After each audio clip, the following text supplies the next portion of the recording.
Olá, irmãos. Mais uma aula em que nós vamos comentar os números 694 a 757 do Catecismo. Esta é a aula número 13, hoje, dia 28 de março de 2023. Na verdade, como eu disse na aula passada, nós vamos... os números que era para ter sido comentados na aula passada eu deixei para falar nesse, porque falamos sobre um outro assunto, né? Então eu vou começar aqui no número 683, capítulo 3, Creio no Espírito Santo. Essa vai ser uma aula mais rápida, mais simples, porque eu penso que não tem tanta coisa assim que possa dar dúvida, né? Trazer dúvida na leitura. Estamos nessa parte do creio, em que nós dizemos, creio no Espírito Santo e na Santa Igreja Católica. É sobre isso que vamos falar nessa aula. Então, primeiramente, como já falamos na aula passada, o Espírito Santo é que suscita em nós a fé. 683. Pelo novo nascimento, do batismo, o Espírito Santo nos conduz ao Filho e o Filho nos conduz ao Pai. É assim que nós terminávamos, né? 687. Creio no Espírito Santo. A Igreja Católica, a Igreja é o lugar de experiência do Espírito, né? Portanto, se alguém poderia dizer, eu sou cristão, eu sigo Jesus, mas não quero igreja, quando se trata do Espírito Santo, isso é ainda mais impossível, né? Porque o Espírito Santo sempre se manifesta na igreja. Na tradição, no magistério, na liturgia, na oração, nos carismas, nos sinais de vida apostólica e missionária, no testemunho dos santos, etc. Então, é impossível falar de Espírito Santo sem igreja. Tanto que o Espírito Santo se manifesta tanto em João 20, como em Atos dos Apóstolos, no início dos Atos dos Apóstolos, ou seja, tanto quando Jesus, no dia da ressurreição, soprou sobre os apóstolos, dizendo, recebei o Espírito Santo, quanto no dia de Pentecostes, nas 7 semanas pascais, em que o Espírito se manifestou em forma de língua de fogo sobre os apóstolos reunidos com Maria no cenáculo, tanto num quanto no outro, o Espírito Santo se dá na igreja, se manifesta na igreja. Os apóstolos reunidos, todos reunidos.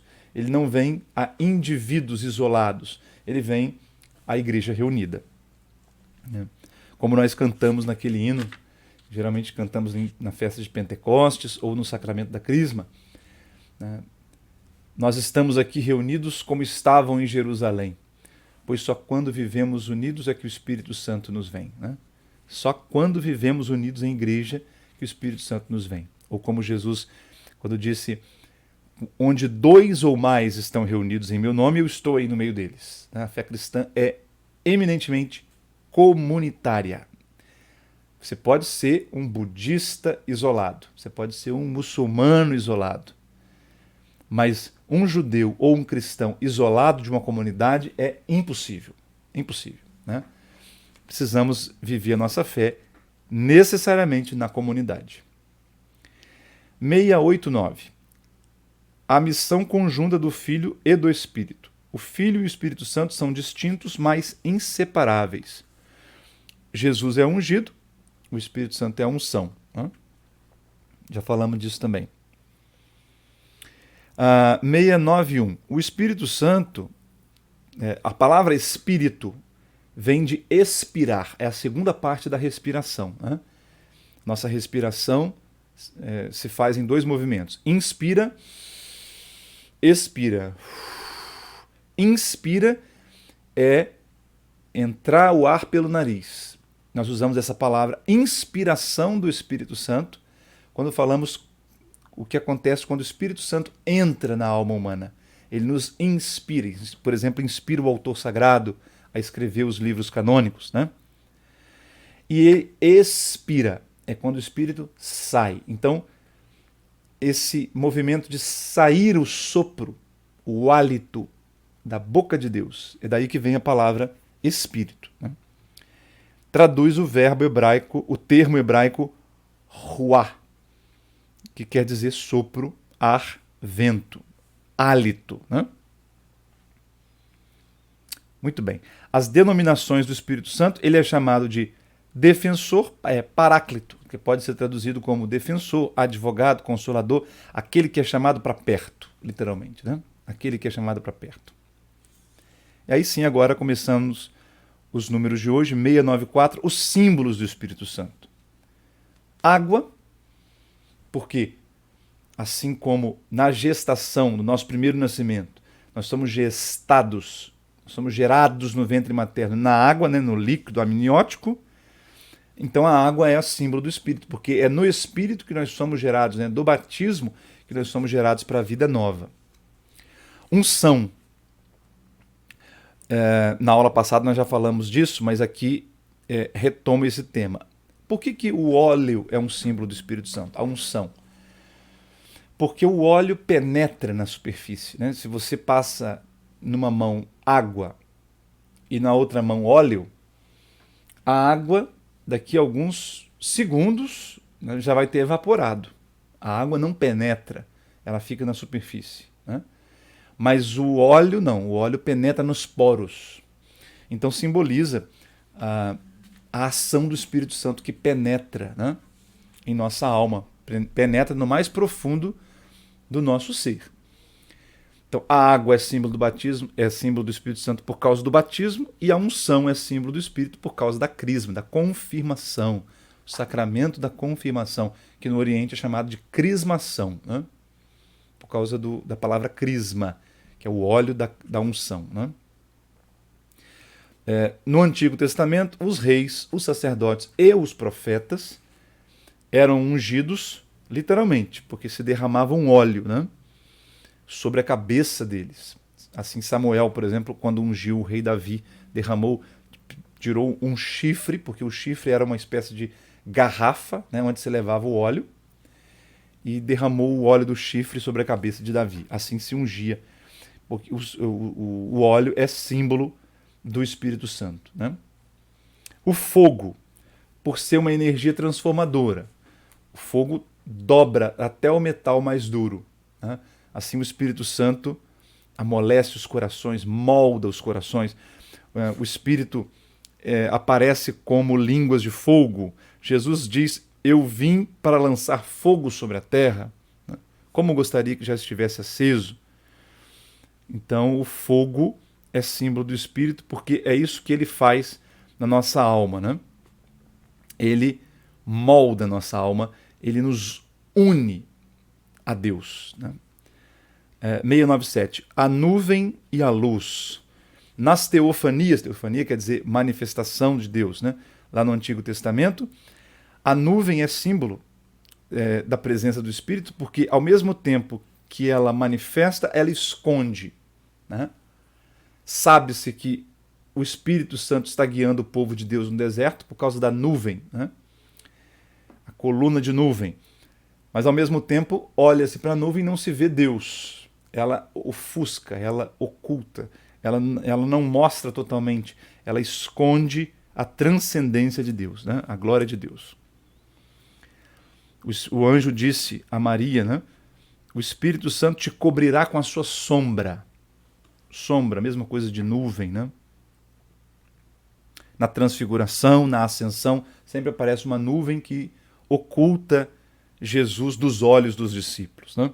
Querendo dizer que o Espírito Santo é que garante a transcendência de Jesus, é que mostra que Jesus é Deus, é mistério, né?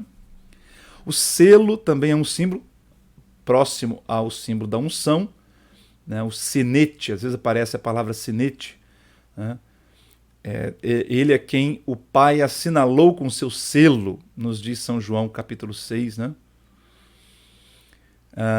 Os três sacramentos, o batismo, a confirmação e a ordem, imprimem caráter, quer dizer, eles como que imprimem essa palavra caráter é o que nós usamos para a máquina de datilografia, né? O caráter, você aperta a tecla, você bate o caráter, marca o caráter, né? Isso é um caráter. Caracteres, de onde vem a palavra caracteres, né?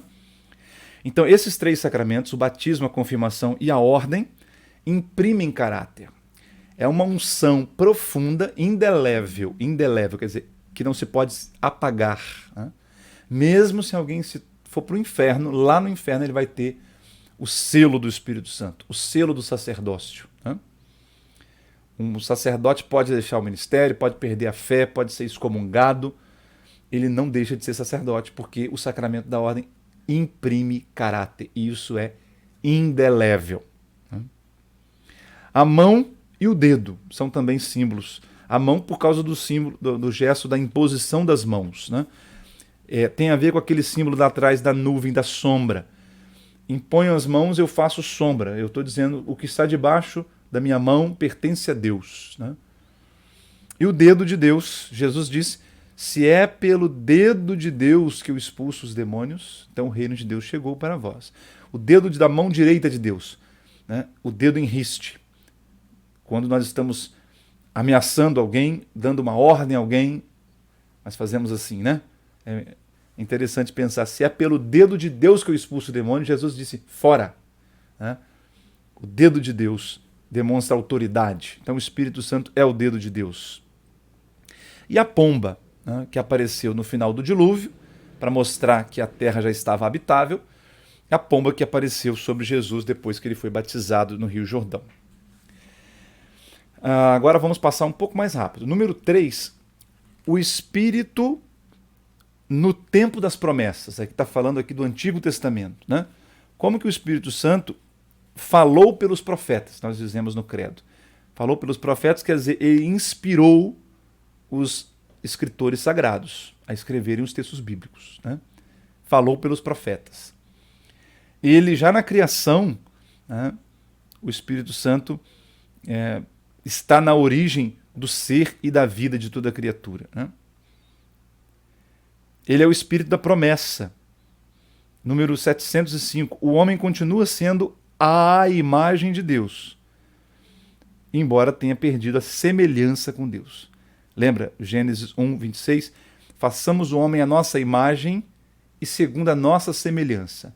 Então nós fomos criados à imagem e semelhança de Deus. A com crase, né? Eu não sou a imagem de Deus, a artigo. Eu sou criado à imagem de Deus. A imagem de Deus mesmo é Cristo. Né? Eu sou criado à imagem, quer dizer, diante da imagem, frente à imagem, como um reflexo da imagem de Deus, que é Cristo. Então nós, pelo pecado original, perdemos a semelhança com Deus, embora não tenhamos pecado a condição de criados à imagem de Deus. Bom, aí ele vai falando, ainda no tempo da promessa, né, as teofanias, como que o Espírito Santo se manifesta, né, com Moisés, naquelas manifestações na montanha, a lei que é dada, também a manifestação do Espírito, no reino e no exílio, vai falando aqui como que o Espírito Santo se manifesta, vai guiando o povo, vai conduzindo o povo através das vicissitudes. Depois, na expectativa do Messias, o Espírito Santo vai mostrando, principalmente através de Isaías, que ele será a unção do Messias. Messias quer dizer ungido. O Espírito Santo é a unção do Messias. Né? Nós podemos passar esses números aqui porque eu penso que está bem claro, né? Não tem nenhuma dificuldade aqui. Então, o ponto 3 aí fala do Espírito no tempo da promessa, que é o Antigo Testamento. Agora o número 4, 717, né? Na plenitude do tempo. Plenitude do tempo quer dizer o tempo da nova aliança, né? Que é quando Jesus veio. Então o Espírito se manifestou em João Batista, né? Que o Espírito Santo é aquele que anuncia Jesus que batizará no Espírito Santo. E se manifesta em Maria, 721. Deus prepara uma morada digna para o Filho e para o Espírito Santo. Por isso Maria é chamada de mãe de Cristo, mãe do Filho de Deus, e esposa do Espírito Santo. Ela é morada dos dois. Né? Muito bem. 724 diz que o Espírito Santo age em Maria fazendo com que ela seja como que a sarça ardente da teofania definitiva. Olha que expressão bonita, né? Lembra da sarça ardente? Êxodo 3? Né? Que é quando Moisés no deserto viu uma sarça, quer dizer, uma árvore, que pegava fogo, mas não se consumia.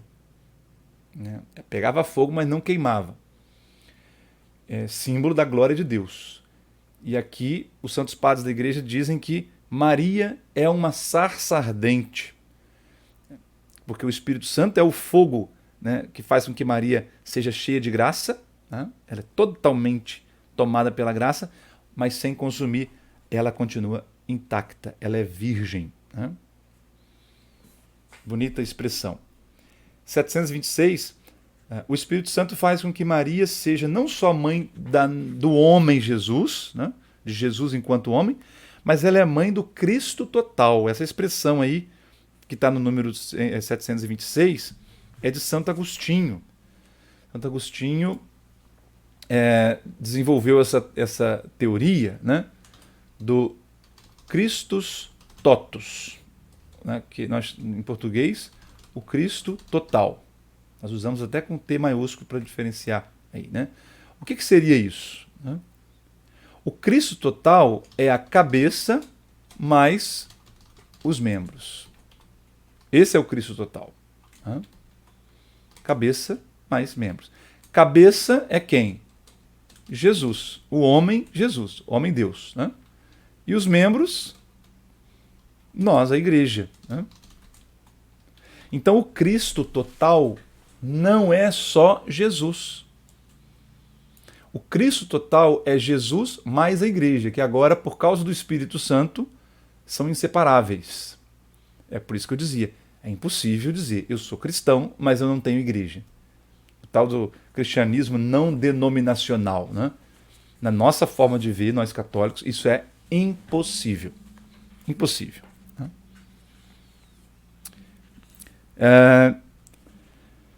No número 729, falando do Cristo Jesus aí, né? Cristo promete a vinda do Espírito Santo.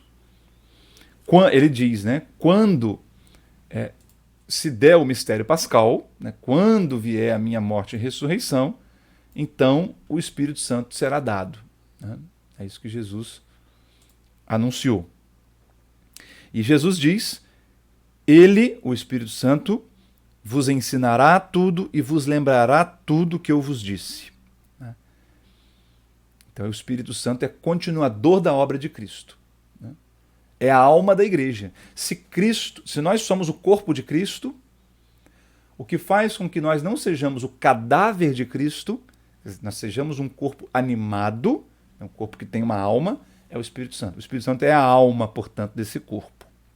Por isso é que nós dizemos que a igreja é santa. Embora nós, membros do corpo de Cristo, sejamos pecadores, a alma da igreja é o Espírito Santo. Então, por isso, a igreja é santa. Né? E Jesus diz ainda, né, que o Espírito Santo convencerá o mundo sobre o pecado, a justiça e o juízo. Então, é o Espírito Santo que nos convence sobre o pecado, né? Que nos faz romper com o relativismo desse mundo, em que nada mais é pecado. Quando alguém está no relativismo, é sinal que está lhe faltando o Espírito Santo. Bom, falamos do Espírito Santo no tempo da promessa, Antigo Testamento, nos últimos tempos, que é a época de Cristo, né? E agora nos últimos tempos, que é a nossa época, que começou com Pentecostes, dia de Pentecostes. Né? Então, o Espírito Santo, 732, o Espírito Santo faz o mundo entrar nos últimos tempos, o tempo da igreja. O reino já recebido em herança, mas ainda não consumado. Então, nos últimos tempos. Nós já estamos nos últimos tempos. É besteira, portanto, agora ficar preocupado com o fim do mundo. Ora, nós já estamos no fim do mundo. Desde Pentecostes iniciou-se o tempo chamado fim do mundo. Os últimos tempos. O Espírito Santo, dom de Deus... Espírito Santo e a Igreja, penso que esses números estão bem tranquilos, né? Até o final aí, 747. 748, ele fala, creio na Santa Igreja Católica. E aí ele diz que os padres da igreja, quando fala padres da igreja, você entende, são os bispos principalmente, mas os teólogos dos primeiros séculos da igreja, geralmente até o sexto ou sétimo século, né?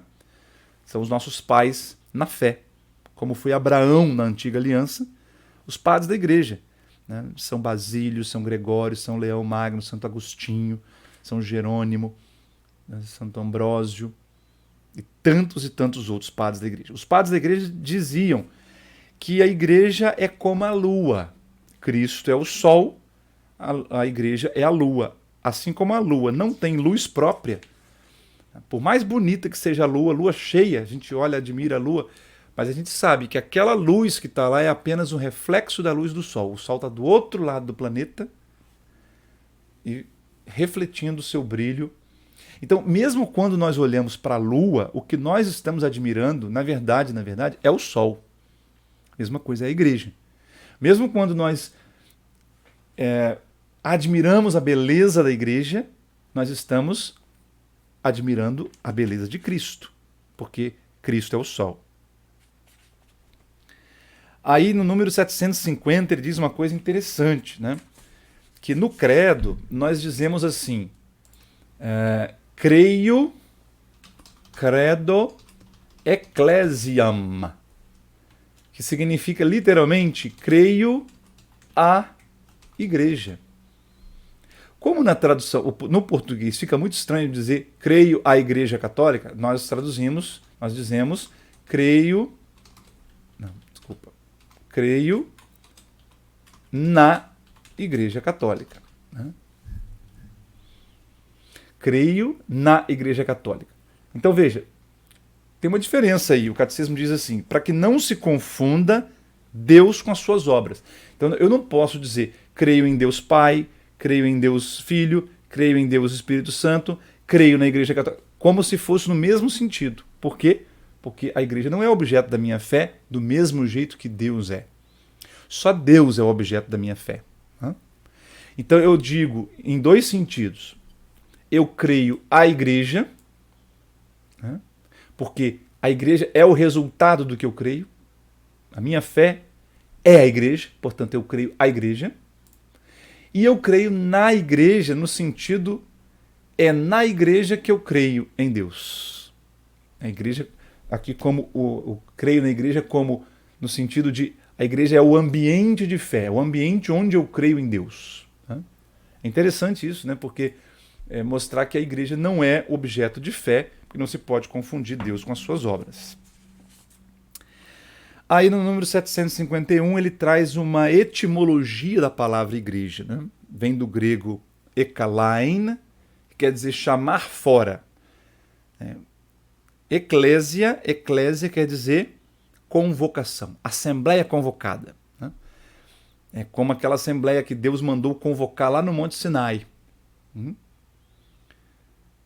Então nós nos consideramos continuidade daquela assembleia do Sinai. E 752 diz, a igreja existe nas comunidades locais e se realiza como assembleia eucarística. O que faz a igreja é a Eucaristia. Lembra daquele hino de um congresso eucarístico de Vitória? Se eu não me engano? Acho que é de Vitória. A Eucaristia que faz a igreja, comunidade de amor. A Eucaristia que faz a igreja, comunidade de amor. Vinde, ó irmãos, adorar. Não me lembro de qual congresso eucarístico, mas eu lembro que esse hino foi muito entoado, né, nas nossas comunidades. A Eucaristia é que faz a igreja. Sem Eucaristia não se tem igreja. Né? Mesmo quando a gente não tem a celebração eucarística, no caso da ausência do presbítero, né, a comunidade faz celebração da palavra. Existe igreja só porque aquela comunidade está em comunhão com as assembleias litúrgicas.